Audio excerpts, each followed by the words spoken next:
Quite often there's conversations about why things are so bad or why things are so strange or how can these politicians get away with this or how can this company do that? How can they commit that crime and then suddenly it's okay?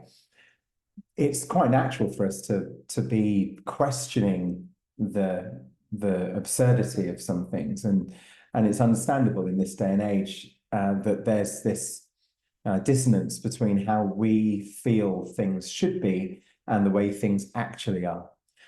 And often I use a term that explains this called the Overton window. And I wanted to use this platform to kind of go through that now, because it might add some clarity as to maybe how to answer some of those questions. So there was a guy called Joseph P. Overton. He died in 2003, and he introduced the concept almost accidentally, but on purpose for that particular reason in the 90s. He was an executive of the Mackinac Center for Public Policy. It was a conservative think tank in Michigan. And what he wanted to explain at the time to potential donors was what the point of a think tank was. So he created a brochure with a cardboard slider. And the brochure listed a range of possible policies on a single issue, from the least to the most government intervention. And so on education, for example, it might run from zero public investment in education whatsoever to the other end of the cardboard slider, which is compulsory indoctrination in government schools.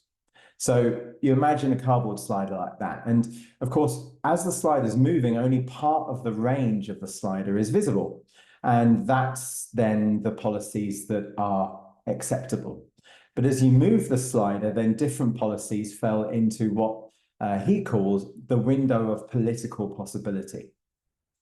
And if you remove politics temporarily from that concept and apply it to all of corporation, organizations, big tech, and therefore now we can include government as well, this Overton window sliding is how we can arrive at seemingly absurd, unthinkable realities in common day practice.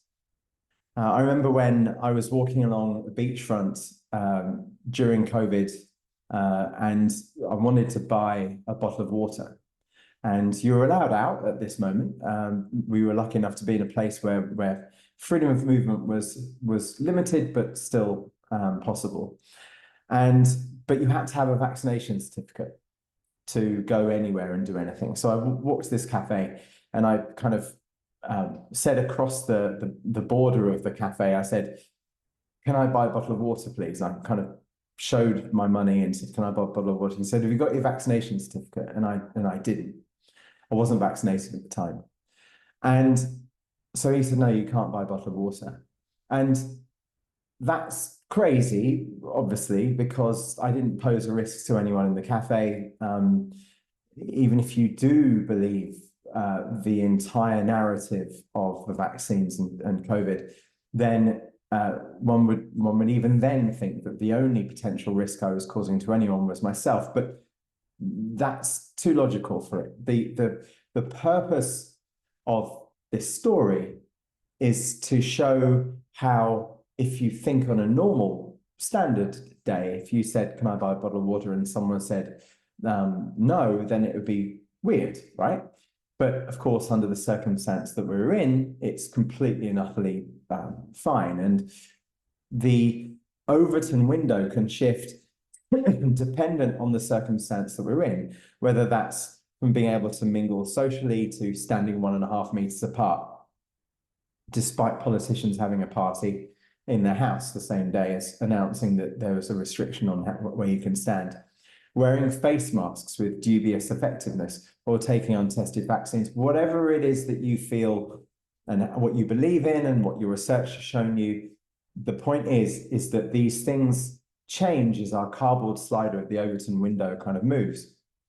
It could be building walls to stop immigrants coming into a country. It could be being found guilty of dozens of crimes, but still being able to run and hold public office. It could be teenagers who are genuinely considering taking their clothes off on OnlyFans as a career move.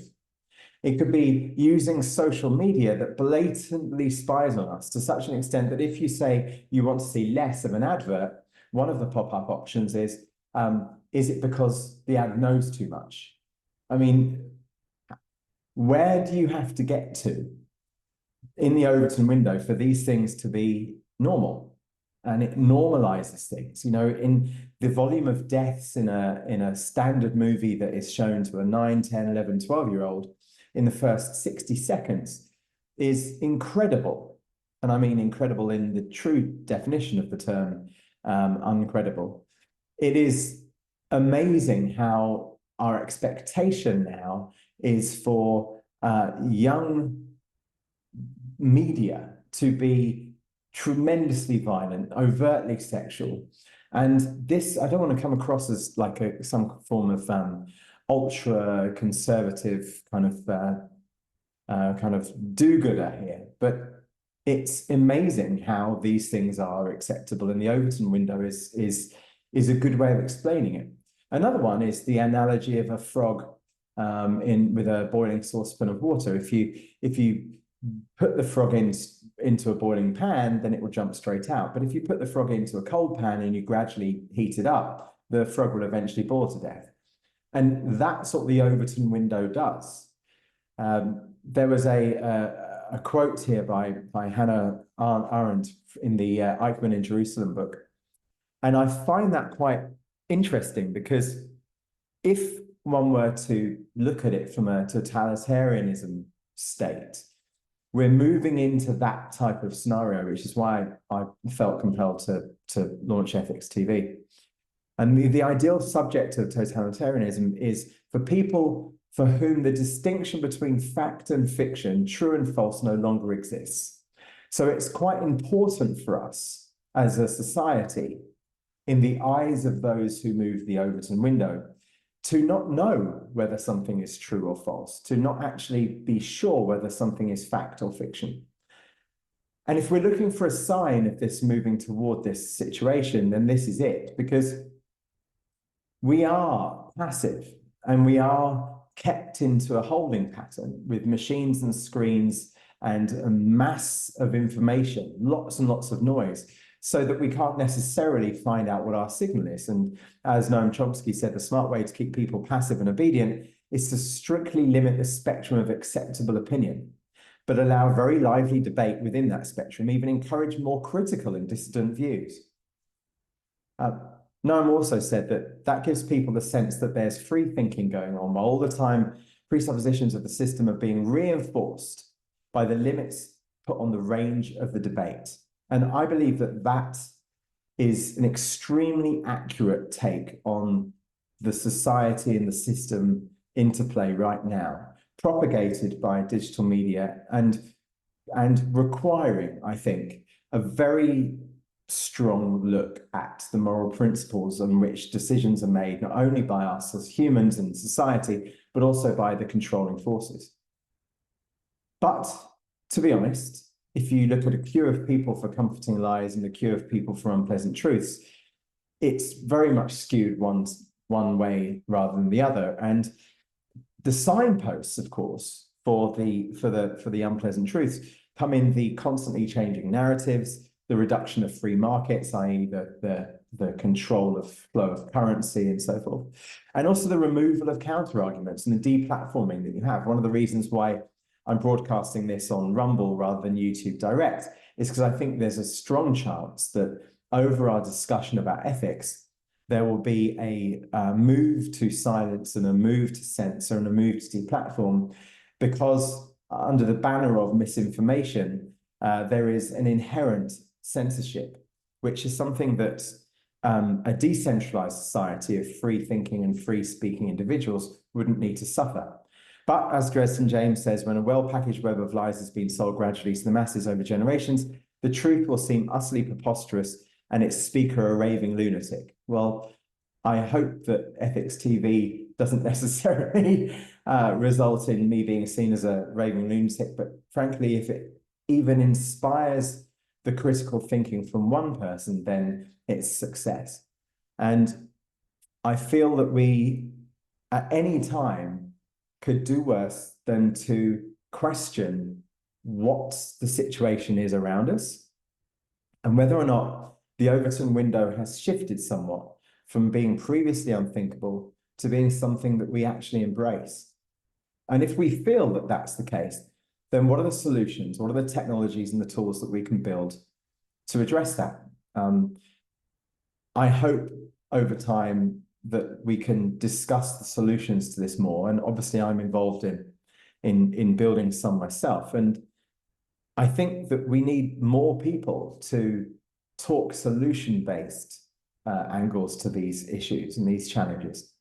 And I really hope that the famous podcasters in the world who have the millions of views and all the celebrities on gear their channels towards solutions as opposed to just hysterical hyperbolic statements of shock, when really what we need now is to build alternatives.